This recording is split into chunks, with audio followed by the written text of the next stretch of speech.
Every time we went outside, there was something. Every time we went somewhere, something happened. Where's my straw? Oh. I was about to get mad. I'm having a rough morning. Rough one. Rough, very rough. My hair wouldn't do what I wanted to do, but it's very soft. It's very soft.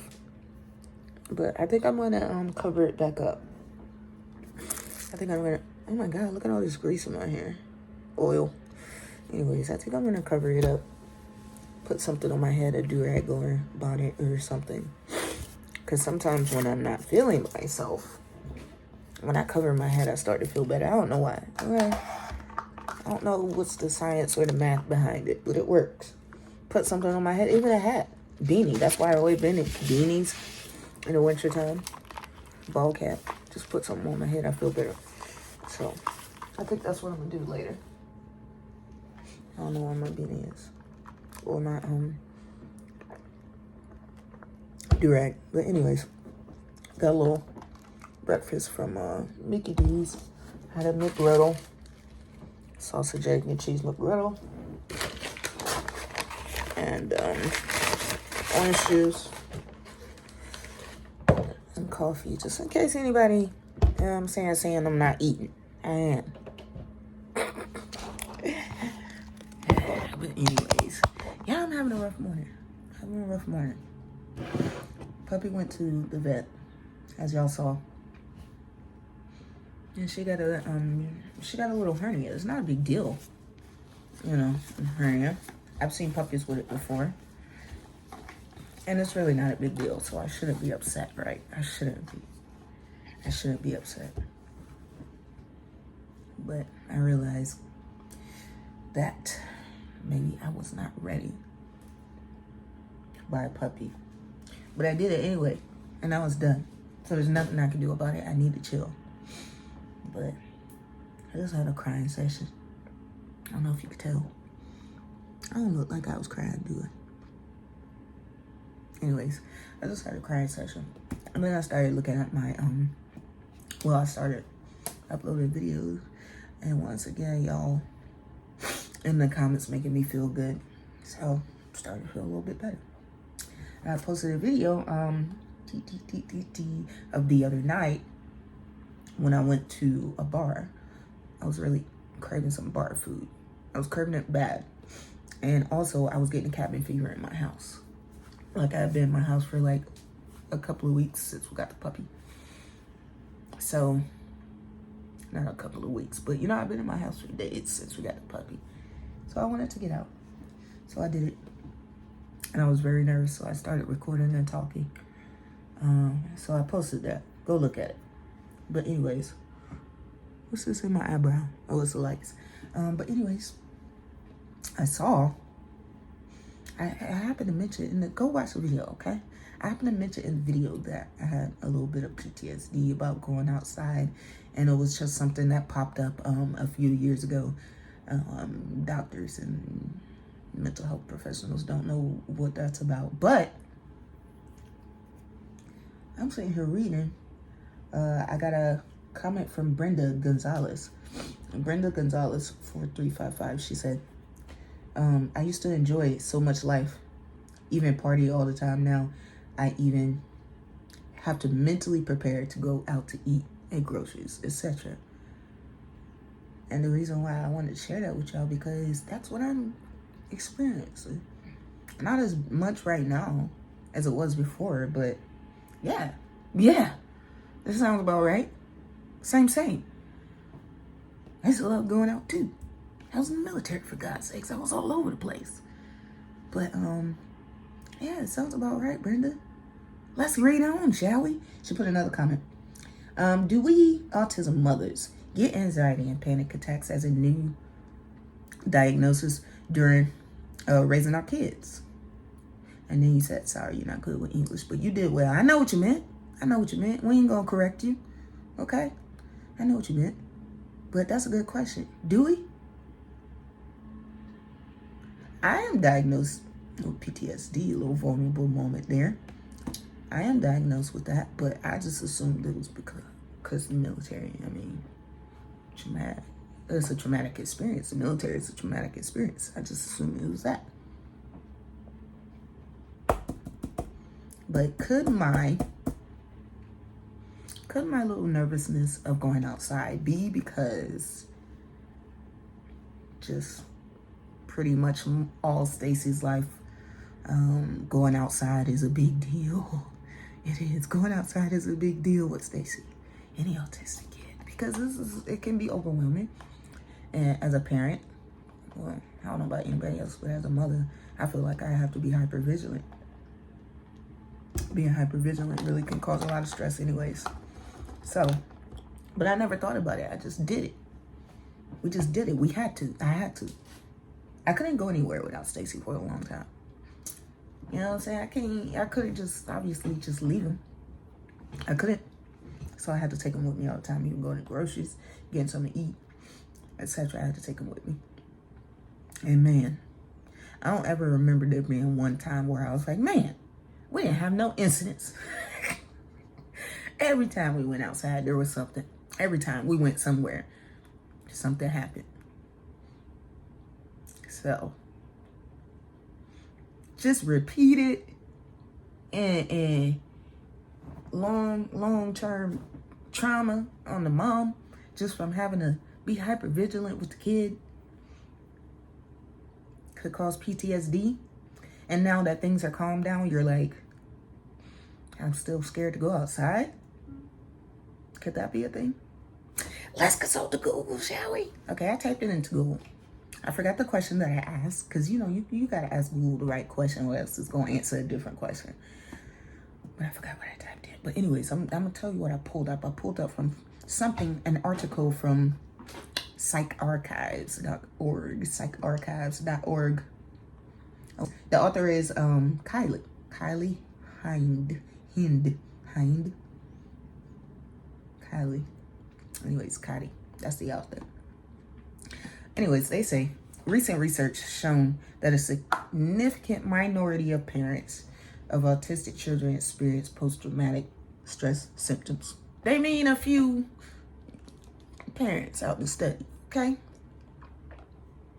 Some of them do. That's what they say. Some of them have PTSD. Post-traumatic stress symptoms. Some of them have symptoms. Okay, however, trauma-related diagnoses such as post-traumatic stress disorder, PTSD, and complex PTSD, CPTSD, are underrepresented in this population. Underrepresented. Now, underrepresented, in my opinion, means that there's not enough, you know what I'm saying, research. So I'm going to go ahead and look it up. Underrepresented. If a type of person or thing is underrepresented in a group or organization, there are not enough of them in it, pretty much. Like I said, there's not enough there's not enough people in the research to determine it. But they think, yeah. Okay? And it was recent.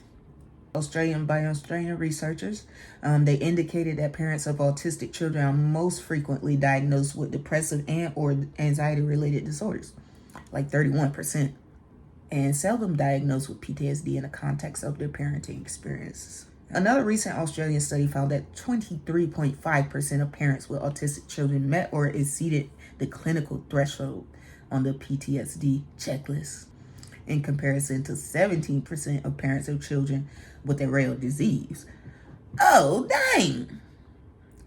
Did you hear that? Let me read it one more time. Another recent Australian study found that 23.5% of parents with autistic children, they have PTSD. In comparison to 17.3% of parents of children with a rare disease. They just as stressed out. They just as stressed out as the parents with children with rare diseases. Everybody's stressed out here. Oh, and this is global statistics. Approximately 20% of those of the general population who experience a traumatic event will develop PTSD. My take on this, girl, you probably right. You're probably right. We have to be hyper vigilant, taking our kids outside. And I don't know about y'all, but a lot of times I would avoid it. I'll avoid it. Completely going outside. Back in the day, if there were like Instacart and DoorDash, I would have been using it. But sometimes I would go a long time just without getting groceries, or I would just buy mad groceries so I wouldn't have to keep going out. You know what I'm saying? Every once in a while I would take my kids to the park, but not that often. I was scared. And then something always happening with Stacy. You know, I got time for that. But yeah, shoot. It makes sense. And now that, you know what I'm saying, I have a chance to go out, I'm like, and I'm going by myself. So I'm thinking that I'm not used to being by myself because my kids were just always with me. So, man, honey, I said all that to say this.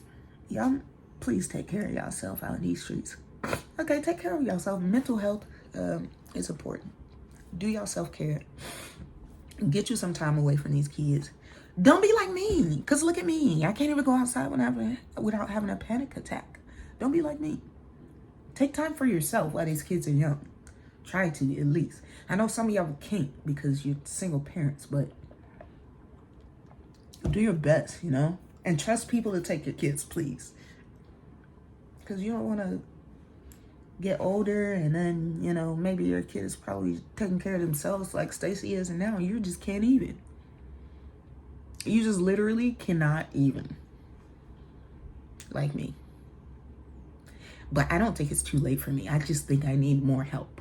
So I'm going to talk to my therapist about that, this new finding, so that we can together try to see and come up with a plan to beat it pretty much. Because, I mean, I think I'm doing good. Like before, I was in the house for months at a time. I mean, a long time. I would only leave for my appointments. I would only leave the house for my appointments. And I know that's not good, but I was scared. I felt like as soon as I stepped off my porch, like an airplane was going to fall on my head or something. Like, obviously, I'm exaggerating, but anything could go wrong in my mind. That's how I felt. Of course, that's just anxiety. And anxiety be lying. We all know that. Anxiety a liar. Right up there with the devil. Right up there.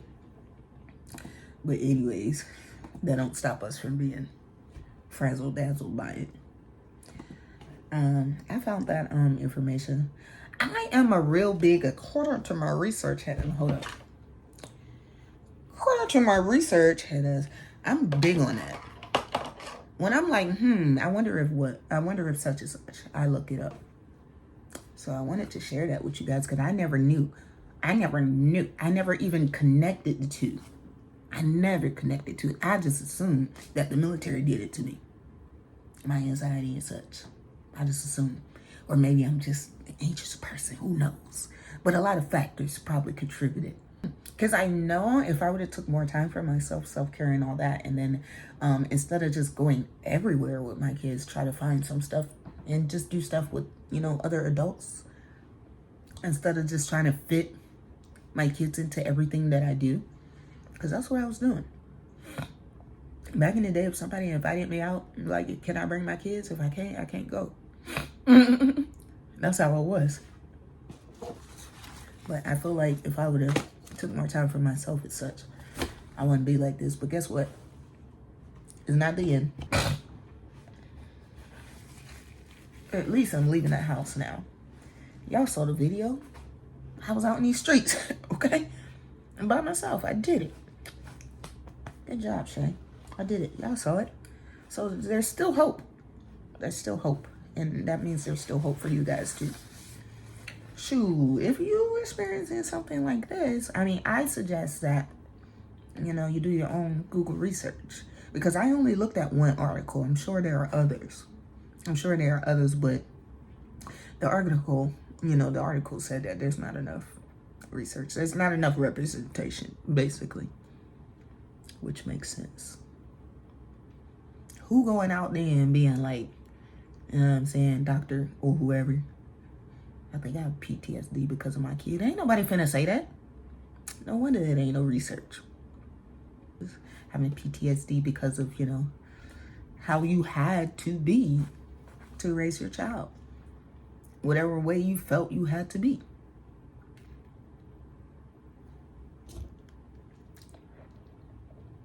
What y'all think? What y'all think? I've been trying so hard not to say the wrong things because I don't want nobody to think that I think that my kid gave me PTSD. I don't think that. I think the situation probably contributed to it. That's all I'm saying. And then, of course, I was in the military too, so that contributed to it. Definitely. Shoot, definitely contributed to it. But what are y'all thoughts on it? Comment below, because I want to hear it. And I like talking to y'all. Y'all be talking back. I appreciate that. Okay?